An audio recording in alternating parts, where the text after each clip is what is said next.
Welcome to the viewers and learners of the certificate course in consumer protection offered by the School of Law, Indira Gandhi National Open University. Today, we are going to discuss an important topic called the history and growth of consumer movement achievement in India, and this is included under course code CPA 101 and block 2 and unit 8. This is very important topic as far as the examination point of view, as well as for enhancing the knowledge of the learner is concerned. Let us begin with the topic consumer protection. What was the status of the consumer protection in ancient India? In ancient India, consumers were provided protection by the rulers, and it was part of the ancient culture. You know, the ancient culture is very strong, and it was always in favor of the people of the nation. Therefore, the culture gave adequate importance to the protection of the consumers. However, this culture could not stay for a long period because of the extensive commercialization of the activities of the society. You know, the trade relations were existing even during the ancient period, and the trade was being imported as well as exported mostly through sea route only. And because of this commercialization of the activities across the length and breadth of the nation or the rulers, then this culture of extending protection to the consumer has taken a backseat. And also, the consumer cooperatives in India, the consumer cooperatives were originally formed by members with the primary objective to protect and promote their own interests. This slowly and steadily emerges a very strong consumer movement in India is concerned. Again, there were enough in India. There were enough provisions for the consumer protection during the ancient period.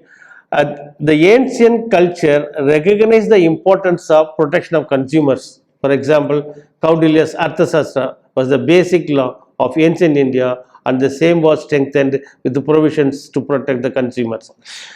Sale of commodities was organized in such a way that general public was not put to any trouble at all. In the event of, or if any high profit, profit primarily for the ruler is made and it is put to general public in great trouble, then that trade activity was stopped immediately by the rulers, realizing that the consumers should not be put into undue difficulty. Again, for the traders, profit limit was to be fixed. They cannot earn unlimited profits and all. No, they have been given certain outer benchmarks. They can earn profit up to within the range or the benchmark provided under the law only. And the same is also extended for the services. And timely response was prescribed for all the service providers.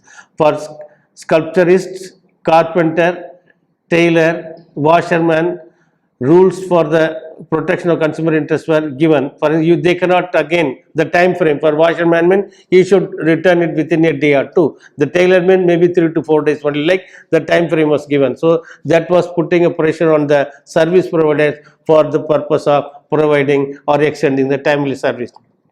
Again, weights and measures are another important way by which the traders used to exploit the consumer in a large scale by selling underweights. It was very prevalent and very commonly all over in the ancient period. Even now also we are seeing such stuff things are there. Now, weights and measures that were used by the business community were supervised by the superintendent of commerce to ensure that the consumer that they are not cheated in this regard. You know, generally even if you go to the now also you go to market, and in the public market like in the street vendors and all, seldom you will find they are doing the proper weighing machines prescribed under the law of the Weights and Measures Act is concerned, or the Legal Metrology Act 2009 is concerned. Nobody is following the, particularly the street vendors are, they have their own. Sometimes they use the stones also against 300 gram, 400 gram, 500 grams and all. They will have only 500 gram weight and 1 kilo only, but less than 500 kilo, 200 grams and all, they have their own local weights only. Unfortunately, the consumers also equally not totally unaware of such type the prescriptive weighing machines, weight prescription provided under the law, under the Indian law. For shortfall in weighing and measuring, sellers were fined heavily. If that this government official is they come to know that a particular seller is selling there is a shortfall in weighing, measuring of the weights and all, then they were fined heavily by the government department officials only. Weights and measures used in trade were manufactured only by the official agency responsible for standardization and such arrangements were inspected by once in every 4 months. Sellers passing off inferior products as superior goods were fined 8 times the value of articles they sold. For adulterated goods, the seller was not only fined but also compelled to make good of the losses incurred by the consumers and all. Now let us move to other segment, development of consumer movement through the formation of cooperatives. As I said, consumer cooperatives become very strong and powerful in India since long, because the consumers are generally not the average the consumers, particularly the poor consumers who are in the below the economic parameters. The economic situation of the country is concerned. So what is cooperative? We should also understand. Cooperative is an autonomous association of persons united voluntarily to meet their common economic, social and cultural needs and aspirations through a jointly owned and democratically controlled business enterprise. So it's a member driven organization. It is it's analogous to, if you become not much different than democracy and the cooperative is concerned. No, in democracy we say that no, it's for the people, by the people and of the people, and in the case of cooperatives it is regarded as a for the members, by the members and of the members. So therefore it's a totally member driven organization. The development of consumer cooperative in India may be divided into 3 phases: phase 1, phase 2 and phase 3. Let us see one after the other. Consumer cooperatives are enterprises owned by consumers. This is owned by the consumers only. The consumers managed, and it is democratically managed. That means the management will be done by the members themselves, elected members only. There will not be any officers appointed for this purpose. Only the consumers manage democratically, aiming at fulfilling the needs and aspirations of the members. The consumer cooperatives operate in the market according to the cooperative principles. There are 6 principles of cooperation that the cooperative should invariably follow. These principles are provided under the law of the cooperative societies of the respective state and the Multi-State Cooperative Societies Act passed by the Parliament in the year 2002. So what are those principles? One of the principles, open and voluntary membership. That means the cooperative is open to everybody, regardless of caste, color, grade, region, etc., and it is purely voluntary. There is no compulsion on anybody to become a member. If a person wanted, he or she can become the members. The second principle of cooperation is the democratic member control. This means the affairs of the cooperative is managed and controlled by the members only. No other person can involve in the management of the affairs of the cooperative society is concerned. And third important principle is the one member, one vote. That means regardless of number of the shares held by the members, each member will get only one vote only. In the companies, the votes depend on the number of shares owned by the person. If suppose in a company, if a person is holding 100 shares, he will get 100 votes. But in the cooperatives, for a person owning a share of 100 and a person owning 1 share, both will be treated at par. Both will get only one voter only for decision making process, for election purpose only. That's what this principle is very, very important for the treatment of equality. Then the primary objective of the company is to earn profit, whereas the primary objective of cooperative is not to earn profit but to generate surplus, and that surplus is being distributed among the members only. The question of profit does not arise in cooperative concern. Then the next one is the cooperative education, creating awareness among the members of the cooperative societies about their rights, not only the rights, duties and responsibilities also. So that's also part of the cooperative principles of cooperative education concern. Then cooperation among cooperatives. One of the cardinal principles of cooperative, they should say cooperate among themselves. Cooperative means one cooperative should help the other cooperatives. One member should help another member. So that is the principle, the cooperation among cooperatives is concerned. Now the cooperatives with the following this principle have paved way towards breaking the monopolies of sellers and commodities and service providers. That is one of the achievement made by the cooperatives concerned. Then eliminating unfair business practices adopted by the traders. Then benefiting the lower income groups of the community, the lower set of the community, the cooperatives benefit the lower income societies concerned. Then creation of consumer awareness and education. Now let us take the situation, the phase 2. In the phase 2, a long span of World War II from 1939 to 1945 created scarcity of goods and commodities, as during that period the producers were reluctant to manufacture consumer goods. This gave impetus to increase in the number of consumer cooperatives. The obstacles faced during the Second World War, one is the lack of suitable management. There is no proper management system prevailed in the cooperatives.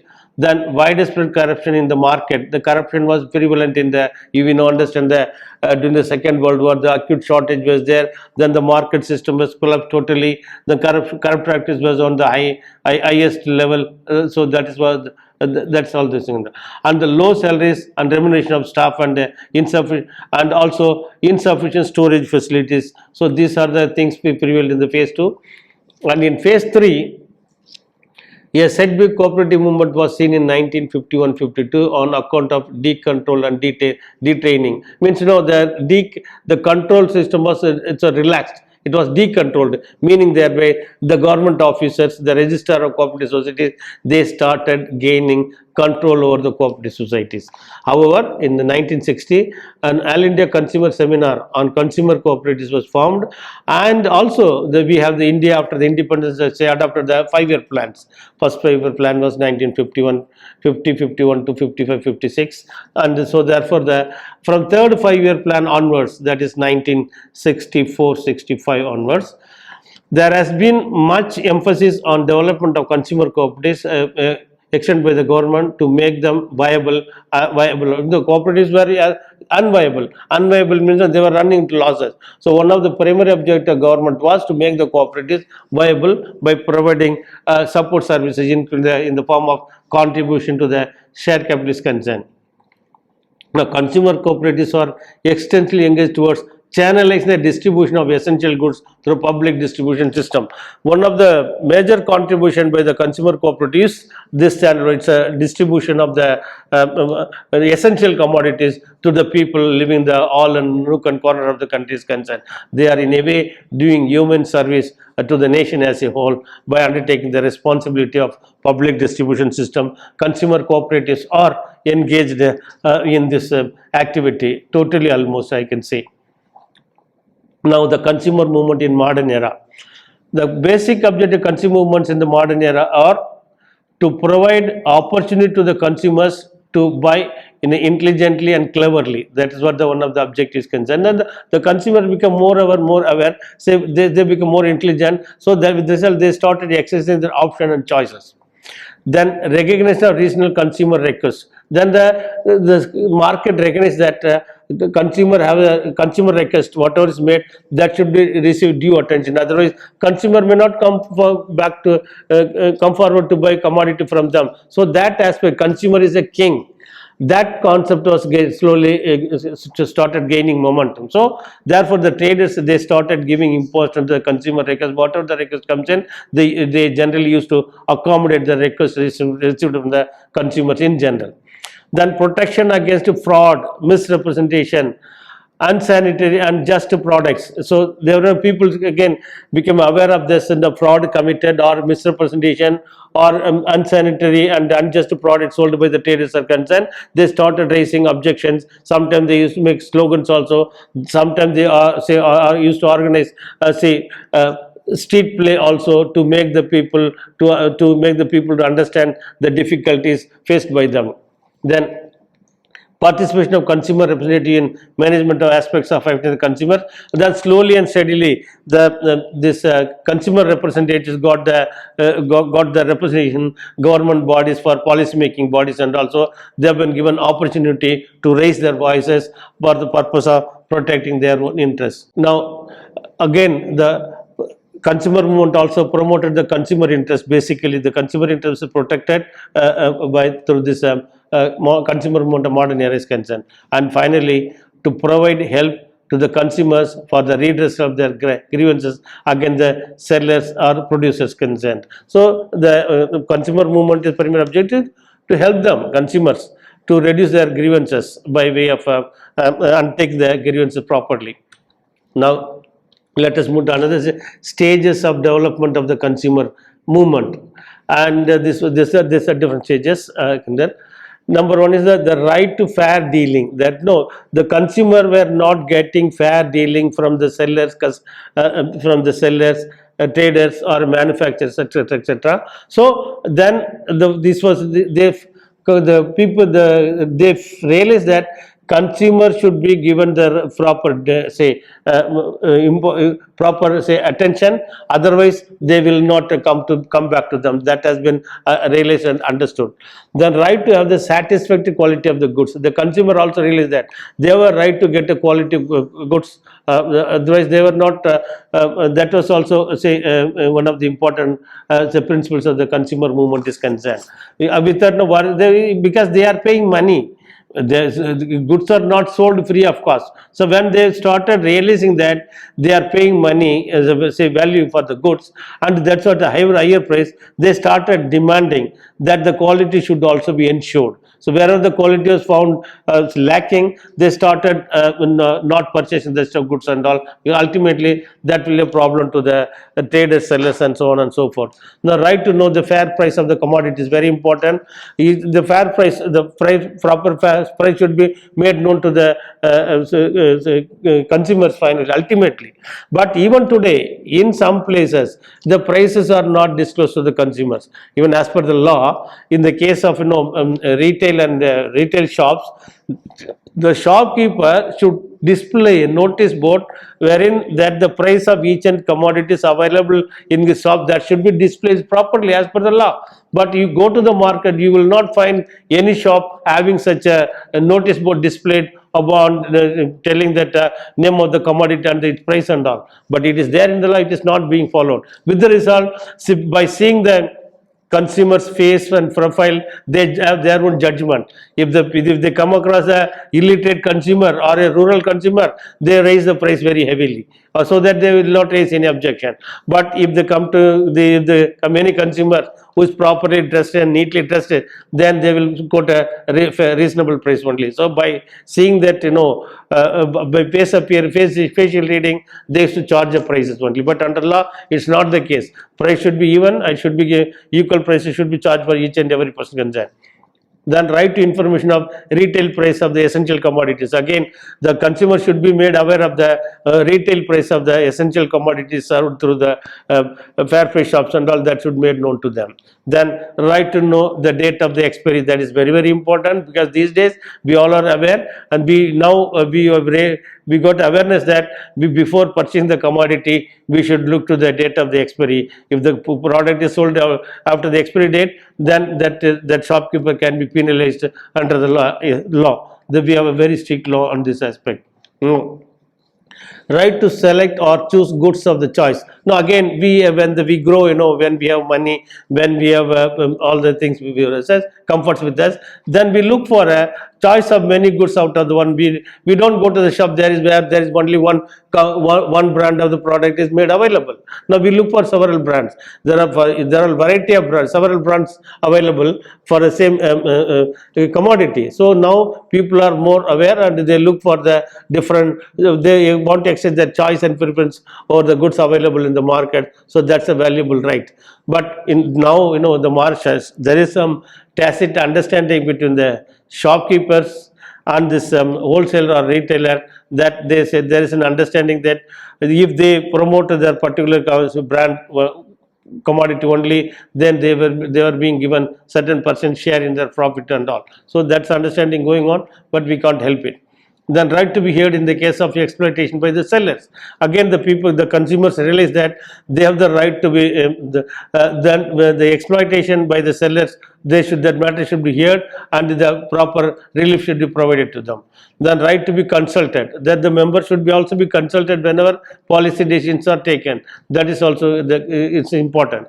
Then finally, the right to redressal of grievances of the consumer by the producers or sellers of goods. Now it's an inbuilt mechanism. What they suggested, law we have a separately. We have the district consumer court, state consumer court, national commissions are there. But what we are discussing here, the traders themselves, they started realizing that the importance of the consumer and their rules and also their preferences. Then accordingly, they started giving an inbuilt mechanism within their system for hearing the grievances are concerned, for redressal and grievances and all. Even for example, if you purchase any commodity and if you find it, so if you even the shopkeeper sometimes tells, sir, you find anything, any defect in the goods, madam, we even the display, you can exchange it within a period of week or 10 days. That time period is given even through online purchases. That window period is always there. That is for the purpose of in a sort of giving the to hear the grievances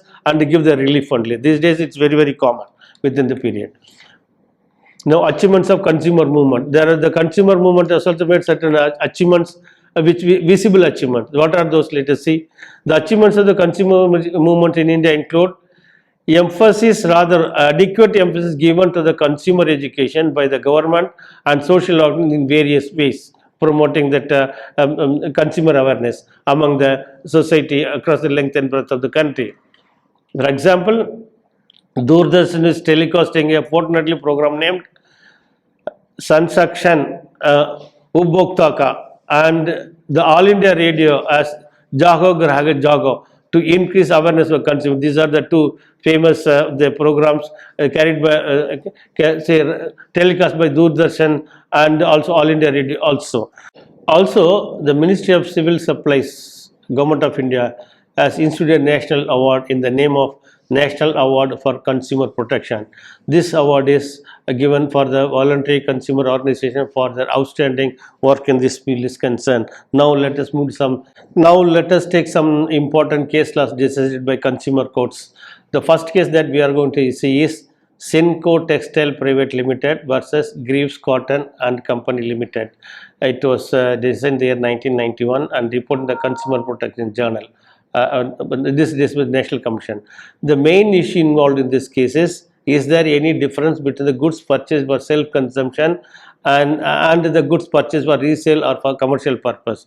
After analyzing the facts and circumstances of the case, the court concluded that the buyers of goods or commodities for self-consumption in economic activities in which they are engaged release shall make transaction for commercial purpose only. So therefore, it simply that the purchase for self-consumption will get a different treatment, and the purchase for, even though it is economic activity, but if the purchase made by the resale trader, then that will be treated for a commercial purpose only. That is the important development in the importance given by this concern. The next case is Cody Elot Limited versus CP Gupta. This decided in the year 1996. In this case, the complainant, who was a medical practitioner, claimed that he had purchased an ultrasound scanner and the same had stopped functioning within a short period of time from the date of purchase. The supplier, on the contrary, pleaded that the complainant was not a consumer in that case scanner, as the scanner was purchased for the purpose of his professional work and that he was making profit out of it. Therefore, it should be regarded as a commercial purpose, meaning thereby that it will not have the jurisdiction under the Consumer Protection Act is concerned. But the complainant claimed that it was being run by his professional skill and only for the purpose of earning his livelihood. Now the issue is whether what is the standard earning livelihood. The National Commission, after hearing the matter, came to the conclusion that the scanner was used by him, by his skill, for earning his livelihood. Hence, He is covered under the definition of the Consumer and the Consumer Protection Act. Accordingly, the supplier of the scanner machine was directed to refund the price to the consumer. So that's what the development is concerned. So there is a difference between, even though it's a the product is a commercial in nature, but that commercial nature, if the product used for earning one's own livelihood, then it will be definitely covered under the Consumer Protection Act is concerned. It's about a bank case about this DD. State Bank of India versus Ravindran Nair, law NCA, it is designed in 1992. In this case, a person has taken a DD of rupees 90,000 and it was issued by the State Bank of Travancore on the State Bank of India, Surat. On presentation, the payment was refused on the ground that the signature of one of the persons signing the draft, that is accountant, the capacity in which he signed in the document, the instrument was not mentioned. Actually, it is silly, it is unwanted. Signature, verification of signature is very, very important. Therefore, accordingly held that the refusal to honor the DD amounted to deficiency in service, and the bank was held liable for the inconvenience and caused to the draft, the person who took the draft, and accordingly the loss incurred by him was, the bank was directed to pay the consequent loss incurred by him by way of the purchase of draft is concerned. Now we will move to another case, Union of India versus Nathal SRS. It is reported in the year 1993. In this case, held that the railways are liable for deficient services when a person passing through the interconnecting passage way between two compartments of train fell down, resulting in his death.